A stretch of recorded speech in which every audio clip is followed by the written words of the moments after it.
Part 1. The Split Within. Every human lives two lives, the one they show and the one they hide. One is loud, curated, confident, socially acceptable. The other is quiet, full of doubt, guilt, impulse, and truth.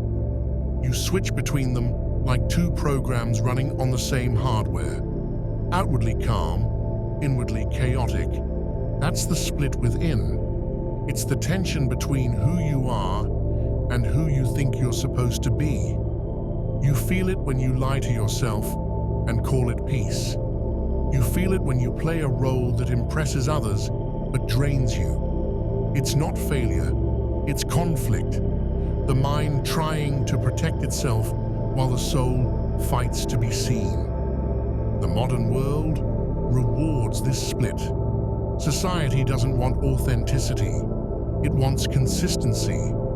It wants you predictable, easy to categorize, easy to market. The world says, pick one identity and stick to it. But people aren't one thing. You're a paradox. Ambition and fear, strength and sensitivity, logic and chaos. The problem isn't that duality exists. The problem is that you've been taught to choose a side, to live only as the version that keeps others comfortable. That's why you feel torn, because half of you is performing and the other half is suffocating. This split creates anxiety, fatigue, and a constant sense of self-betrayal. You tell yourself, you're fine, but the body knows you're lying. It keeps score. Through sleepless nights, tension in your chest, that constant whisper of, something's off. The truth is, most people never reconcile their two selves. They spend life building one image and secretly despising the cost of maintaining it. The mask becomes muscle memory. Eventually, they forget they're wearing it. But here's the hard truth. You can't become whole by perfecting one side of yourself. You only become whole when you face the other one, the part you avoid, the part that's messy, real, and unfiltered. That's where integration begins, in honesty. The courage to look at yourself without editing the picture. You don't fix duality by killing one version of yourself.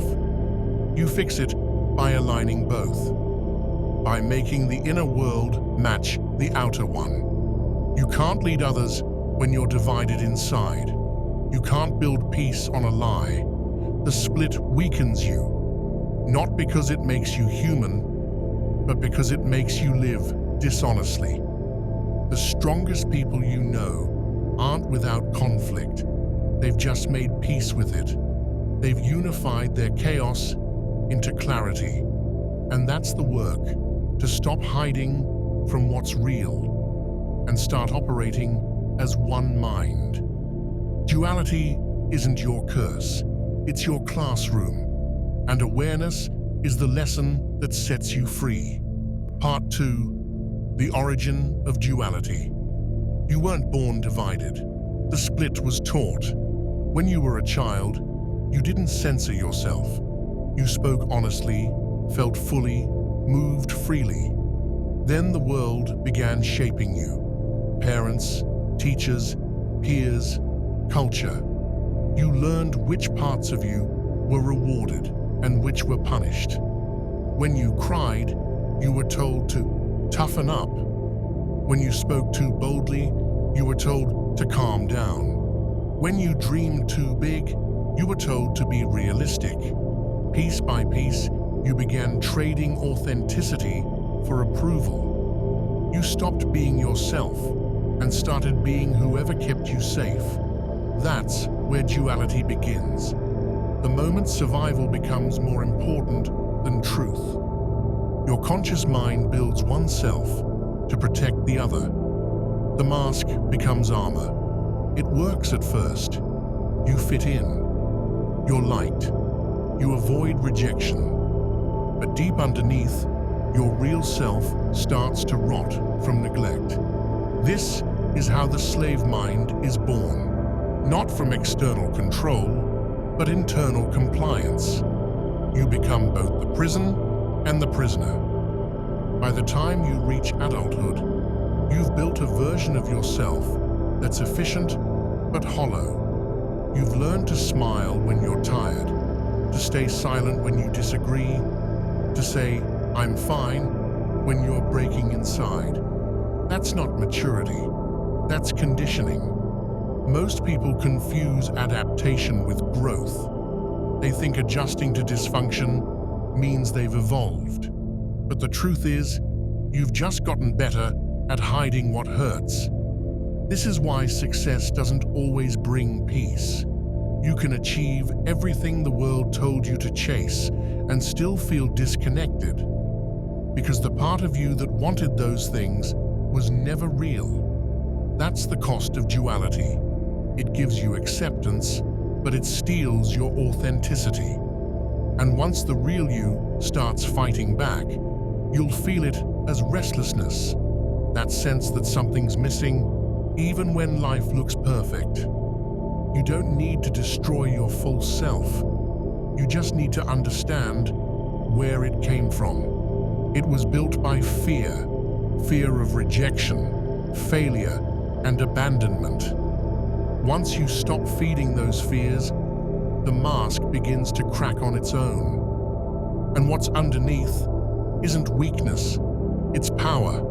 It's the raw, unfiltered version of you that existed before the world told you how to be.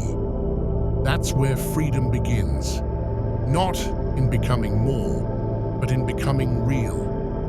Part 3, the mask and the mirror. Every person wears a mask, but few remember when they first put it on. It starts small. You smile when you don't mean it. You agree to things you don't believe. You start editing your truth in real time, not because you're dishonest, but because honesty stopped feeling safe. The mask becomes your protection. It helps you survive a world that rewards appearance over depth. But what begins as survival turns into performance. You start confusing who you are with who you pretend to be. And eventually, you stop being able to tell the difference. The mirror becomes your new authority. You start living for what reflects back. Likes, validation, attention. Every compliment becomes permission to keep pretending.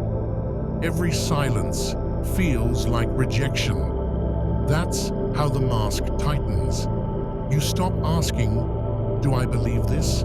and start asking, "Does this make me look good?" The more you maintain the image, the further you drift from yourself. You become fluent in small talk, but silent in your own language. You know what to post, but not what you feel. The mirror world doesn't care about truth. It cares about consistency. It wants you polished, predictable, and profitable. You're not rewarded for authenticity. You're rewarded for illusion. But here's the catch. Every mask you wear costs energy. You have to hold it in place, day after day. That's why you feel tired even when you've done nothing physical. You're carrying the weight of an identity that doesn't fit anymore. The mask was meant to protect you, not possess you.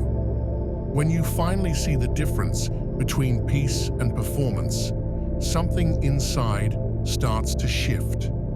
You begin to care less about how you appear and more about how you feel. That's when the mirror loses its power, because reflection means nothing once you stop needing permission to exist. The goal isn't to throw away every version of yourself. It's to stop confusing the mask for the man. The world may not reward honesty, but your mind will. And the day you look in the mirror and recognize yourself again, that's the moment you reclaim your life. Part 4. The conflict of desire. Every person carries two sets of desires, the ones they admit and the ones they hide. The first set fits the narrative: ambition, progress, success, approval. These are safe to say out loud. They make you look driven, disciplined, respectable. The second set is buried deeper: impulse, chaos, hunger for something that doesn't fit the script. These are the desires that scare you because they expose truth. The mind wants control. The soul wants freedom. And that tension is where most people live, torn between duty and desire, progress and pleasure, identity and instinct. You say you want peace, but peace feels boring. You say you want discipline, but you crave escape. You build a life of order, then find yourself restless inside it. That's the psychology of duality. You're wired to chase two things that rarely coexist: comfort and growth. One preserves you, the other transforms you. But you can't have both at once. So you compromise. You push during the day, indulge at night. You work hard, then numb yourself. You punish yourself for wanting more, then hate yourself for settling less. And the cycle repeats. This is the trap of desire, believing that satisfaction will come from balance, when balance was never the goal. Fulfillment doesn't come from meeting every want. It comes from mastering which wants deserve you. Most people never reach that point because they've never examined their desires. They chase without questioning why. They want success, but not responsibility. Love, but not vulnerability. Freedom, but not consequence. Until you understand the origin of what you want, you'll keep feeding the side of you that drains your energy.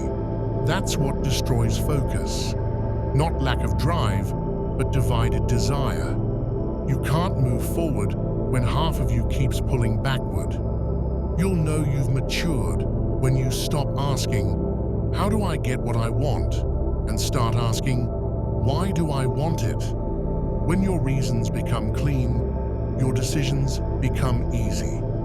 Desire isn't evil, it's information. It shows you where your values and fears collide. But the man who can control his desires instead of denying them, that's the one who becomes unstoppable, because clarity kills conflict. And once you know what truly matters, temptation loses its voice. Part 5. The mind versus the body. Every day, there's a battle happening inside you. Your mind pulling one way, your body another. The mind wants logic, structure, control. The body wants sensation, movement, release. They speak different languages, but they share the same system. And most people never learn how to translate between them. You try to think your way out of pain that your body is still holding. You rationalize emotions that were never meant to be explained, only felt. You treat the body like a machine and the mind like a god. But both collapse when one ignores the other. That's why you burn out. That's why you feel tired even after rest. You're living like a brain, dragging a body behind it, disconnected from the thing that keeps you alive. The world tells you to grind, to push harder, to override signals. But those signals are feedback. The body keeps score. Every ignored instinct becomes stored tension. Every suppressed emotion becomes fatigue. And then, when the mind finally breaks, you call it anxiety, burnout, depression. But those are just symptoms of disconnection. The mind creates plans. The body delivers proof. When they move in opposite directions, everything feels off. You can't think your way into peace if your body's still living in war. You can't talk about alignment if your habits don't match your thoughts. Focus, clarity, discipline, all of it collapses when the body isn't on board. When you eat like you don't care, sleep without recovery, and move without presence, your physiology rebels. It's not laziness, it's resistance. The body is refusing to carry a mission that dishonors it. You don't fix that through more thought. You fix it through respect. Respect for your limits, your energy, your cycles. When the mind leads and the body follows willingly, you enter flow. Effort turns into rhythm. You stop fighting yourself. That's the real goal of discipline. Not suppression, but synchronization. To move and think as one. To stop living split between what you know and what you do. Mastery doesn't come from pushing harder. It comes from uniting the two voices that run your life. Because when the mind and body speak the same language, the world stops feeling like resistance and starts moving with you. Part 6. The cost of pretending. Pretending is the tax you pay for belonging. You do it to stay liked, to stay safe, to avoid the discomfort of truth.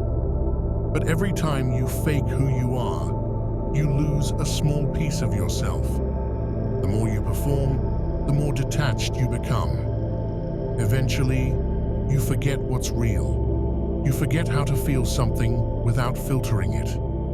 You start living behind your own illusion, confident on the surface, quietly hollow underneath. The cost of pretending isn't immediate. It builds over time. You don't notice the fracture until it turns into exhaustion. You don't see the decay until silence starts to feel unbearable. That's why most people can't sit still. Because when it's quiet, the performance stops, and what's left is the truth they've been running from. Pretending doesn't just drain your energy, it rewires your mind. The brain adapts to the mask you wear. It learns to smile when you're angry, to stay polite when you're dying inside. And eventually, those habits become your new identity. But authenticity can't be faked forever. The body knows when you're lying. The nervous system tightens, the chest gets heavy, sleep becomes shallow. That's your biology rebelling against the act. You can't outrun yourself. The truth always collects its debt. You don't need to announce your authenticity.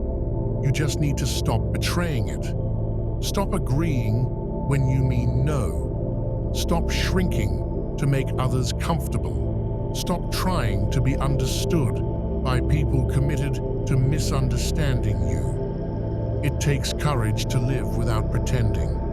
You'll lose approval, comfort, maybe even relationships. But what you gain is clarity.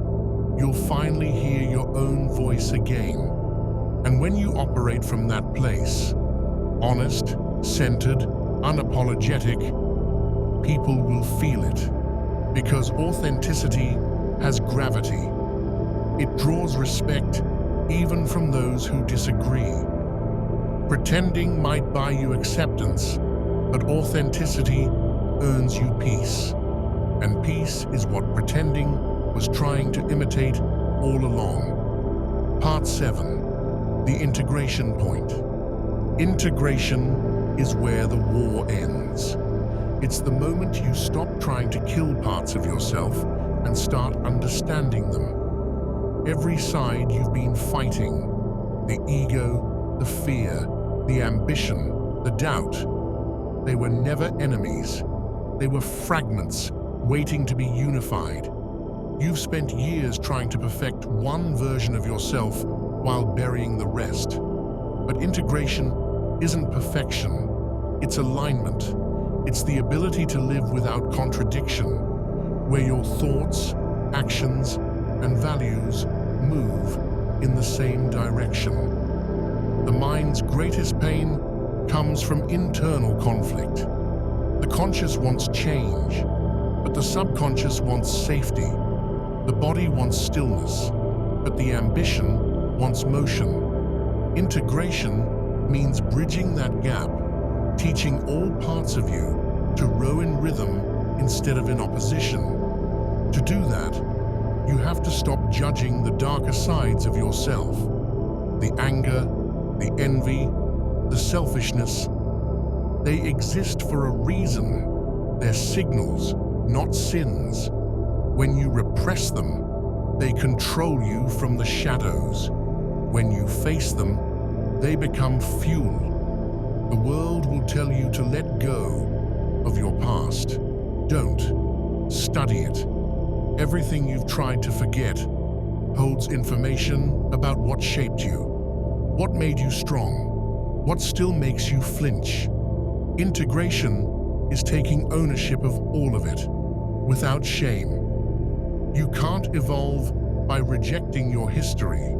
You evolve by understanding it. When the warrior learns to listen to the poet inside him, when the thinker allows instinct to lead, that's when balance becomes power. Integrated people move differently. They're not pretending to be calm. They simply have nothing left to hide. Their energy feels stable because their identity isn't split. Integration isn't about becoming someone new. It's about finally being all of you at once. That's how duality dissolves. Not by forcing unity, but by ending resistance. When everything inside you stops fighting for control, peace stops being an idea and becomes your default state. Part 8, the reprogramming process. You can't destroy the parts of yourself you hate. You have to rewire them. Reprogramming isn't about replacing one identity with another. It's about updating the operating system. Most of your beliefs, habits, and reactions were written when you were too young to question them. They've been running your life in the background ever since. That's why awareness alone isn't enough. You can't just know better. You have to retrain the system. Because every time you react the same way, you reinforce the old code. Your mind is like a muscle. It learns through repetition and emotion. If your thoughts are loops of fear, hesitation, or guilt, that's the gym you've been training in, and you've built a strong identity around limitation. The reprogramming starts when you choose new input. Feed your mind better patterns, discipline instead of distraction, focus instead of fear, truth instead of validation. Every time you act against the old programming, even in small ways, you weaken its authority. You also need friction, pressure, new environments. Comfort sustains the old code. Challenge rewrites it.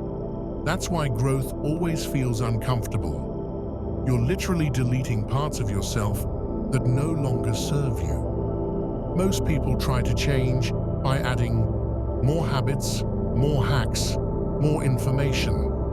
But reprogramming is about subtraction.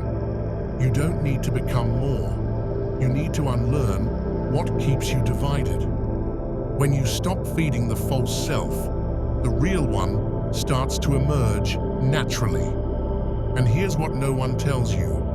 Reprogramming doesn't make life easier. It makes it clearer. You'll still face fear and doubt, but they'll no longer drive the car. You'll still feel emotion, but it won't own your reaction. That's real power. The ability to act consciously even when old instincts try to pull you back. The key is consistency. Every repetition becomes proof that the old identity no longer controls you. The brain learns through evidence. So give it new evidence daily. Reprogramming isn't an event.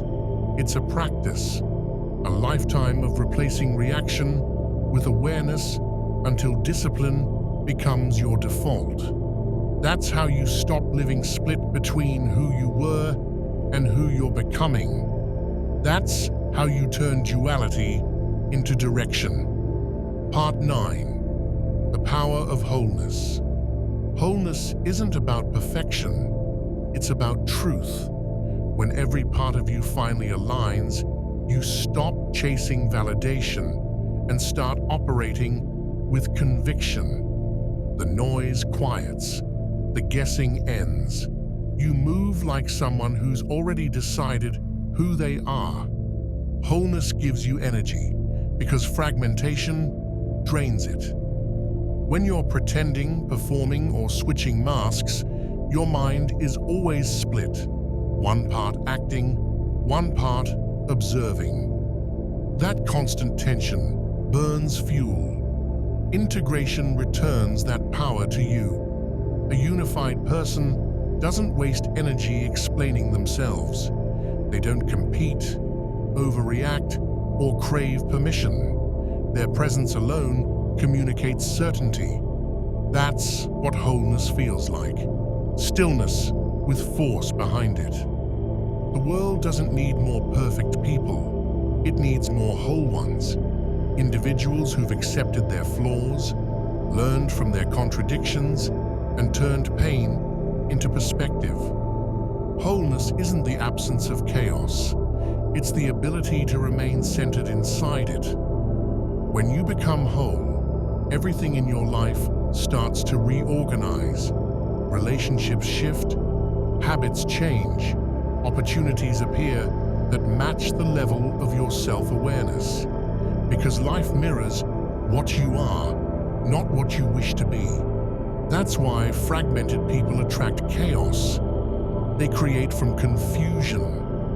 But when you become complete, everything you touch moves toward order. You'll notice your emotions stop swinging between extremes.